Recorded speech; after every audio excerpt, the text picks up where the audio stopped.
Hello, all of you. I'm back with the chapter number 4 today, that is Dream Children are Reverie. Reverie का मतलब होता है दिन में देखा गया सपना. बात करें इसके इंट्रोडक्शन की. ड्रीम चिल्ड्रन आर रेवरी एक ऐसे है जिसे लिखा है चार्ल्स लैम्ब ने. चार्ल्स लैम्ब का जन्म 10 फरवरी 1775 को हुआ और 27 ऑफ दिसंबर 1834 को इनकी डेथ हुई. ये एक फेमस एसेइस्ट और पोएट थे.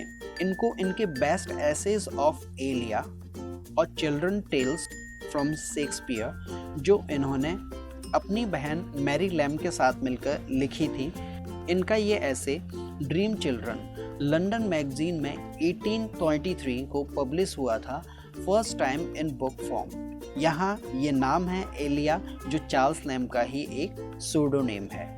इन्होंने जितने भी ऐसे लिखे उन एसेज में हमेशा इन्होंने अपनी पर्सनल लाइफ के बारे में जिक्र किया. तो चलिए आगे चलते हैं और देखते हैं इसकी समरी को.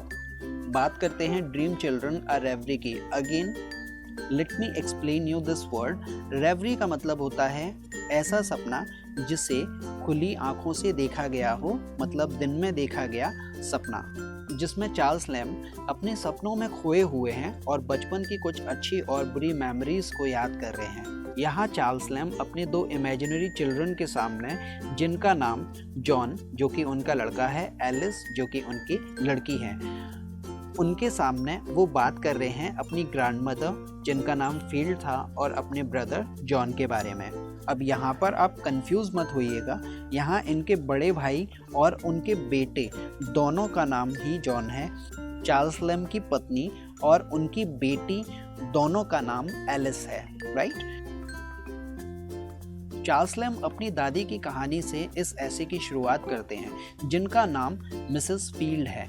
मिसेस फील्ड को इनके बच्चों ने, मतलब जॉन एंड एलिस ने नहीं देखा. मिसेस फील्ड नॉकफोल्ड नाम की एक जगह पर एक बड़े से घर में रहती थी. ये घर इनके मौजूदा घर से 100 गुना ज़्यादा बड़ा था.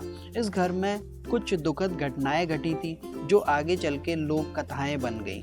बताया जाता है कि ये घटनाएं कुछ बच्चों और उनके क्रूअल अंकल के बारे में थी, जिनको उस घर के ऊपर लगी चिमनी पर एक लकड़ी के कवर पर कुरेद कर लिखा गया था. ये चिमनी उस घर के एक बड़े से हॉल में थी, लेकिन कुछ समय बाद इस लकड़ी के कवर को उसके घर के मकान मालिक ने मार्बल के साथ रिप्लेस करा दिया था, क्योंकि उस समय मार्बल फैशन में था. उस मार्बल के ऊपर बाद में कोई स्टोरी नहीं थी. ये सुनकर उनकी बेटी एलिस ने कहा कि कितना बेवकूफ़ था वो मकान मालिक, उसने ये सब अच्छा नहीं किया. फिर लैम्ब अपनी ग्रैंडमदर के बारे में अपने बच्चों को बताते हैं कि उनकी ग्रैंडमदर एक बहुत ही रिलीजियस लेडी थी. वो सबको बहुत प्यार करती थी और इन रिटर्न बाकी सब भी उनको बहुत रिस्पेक्ट करते थे और उनको काफ़ी मानते थे.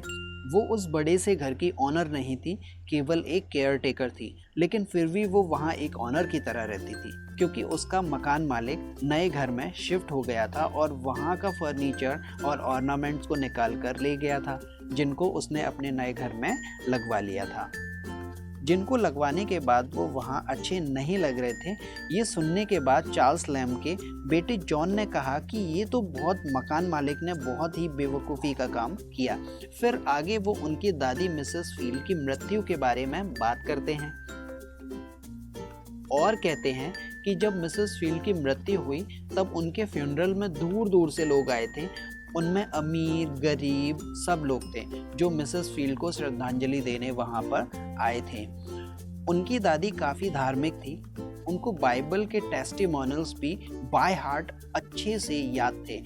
उनकी जवानी के टाइम पर वो काफ़ी सुंदर थी और एक बहुत ही अच्छी डांसर थी, लेकिन बाद में उन्हें कैंसर हो गया, जिसके कारण उन्होंने डांस को कंटिन्यू नहीं किया.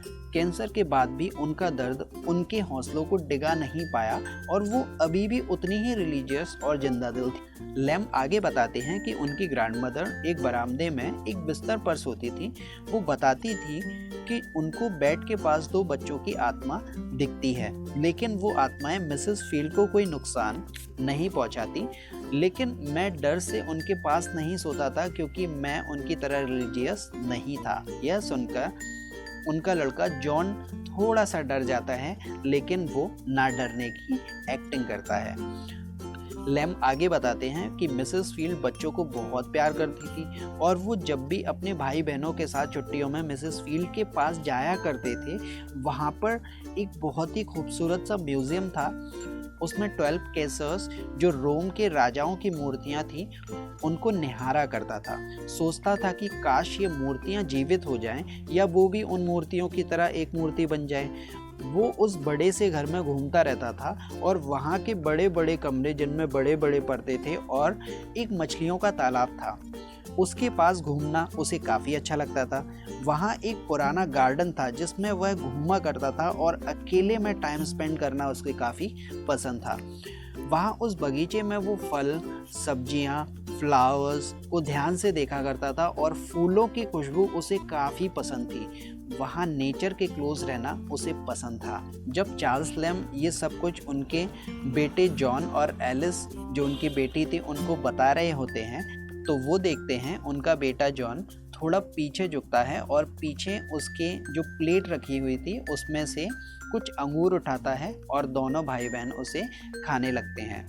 अब लैम आगे बढ़ते हैं और वो बात करते हैं उनके बड़े भाई जॉन लैम के बारे में। वो बताते हैं कि उसकी दादी मिसेस फील्ड जॉन लैम को सबसे ज़्यादा प्यार करती थी, क्योंकि जॉन एक बहुत ही सुंदर, हेल्पफुल, हैंडसम और फैमिलियर लड़का था जो किसी को भी अपना बना लेता था।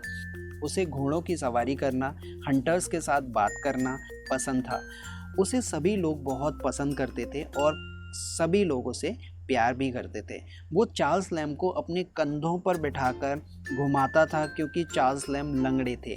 इसीलिए अनफॉर्चुनेटली समय बीतने के साथ साथ जॉन भी लंगड़े हो गए और बाद में उनकी मृत्यु हो गई। इस पर चार्ल्स लैम बहुत दुखी थे, क्योंकि जॉन की मृत्यु के समय उनके कठिन समय में वो उनके पास नहीं थे। वो जॉन की कंपनी को बहुत मिस करते थे। तभी लैम के दोनों बच्चे दुखी हो जाते हैं और लैम को रोक देते हैं। फिर थोड़ी देर बाद वो लैम को उनकी सुंदर माँ के बारे में पूछते हैं, जिनका नाम था एलिस। लैम बताते हैं कि वो एलिस को 7 साल तक डेट करते रहे और उनकी खूबियों के बारे में बताते हैं। वो कहते हैं कि एलिस द डॉटर का चेहरा और आंखें उनकी मदर एलिस से मिलती हैं। तभी एक अजीब घटना घटती है और वो दोनों बच्चे धीरे धीरे लैम की आंखों के सामने से गायब होने लगते हैं और कहते हैं कि हम ना तो एलिस का अंश हैं और ना तुम्हारा, और हम तुम्हारे बच्चे भी नहीं हैं। और वो बाटरम नाम के आदमी को अपना पिता कहते हैं और उनके एग्जिस्टेंस को लैम का ड्रीम बताते हैं, जो कि उनकी कोरी कल्पना थी। तभी लैम की नींद खुल जाती है और वो अपने आप को एक चेयर पर बैठा हुआ पाते हैं और उनके पास उनकी सिस्टर मैरी लैम है और उनकी ग्रैंडमदर और भाई इस दुनिया से जा चुके हैं। तो फ्रेंड्स, ये थी chapter number 4 dream children a reverie की समरी। Hope you may have understood. So thank you very much for now. Bye bye.